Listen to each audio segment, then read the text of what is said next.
আজকে মাছ ভাজি করি। মাছ ভাজি করছি, ধনের পাতাও কেটে নিয়েছি।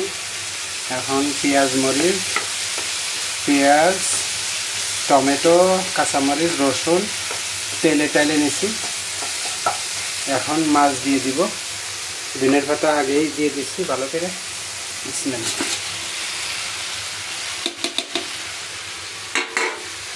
আমি এই সিস্টেমে মাছ ভেজে খাই। এই সিস্টেমে মাছ ভাজলে অনেক মজা লাগে মাছ খাইতে। এর মধ্যে এখন হালকা একটু ঘি দিচ্ছি আরও।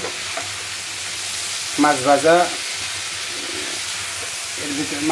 এর ভিতরে একটু ঘি দিলে ভালো হয়, শরীরের জন্য ভালো।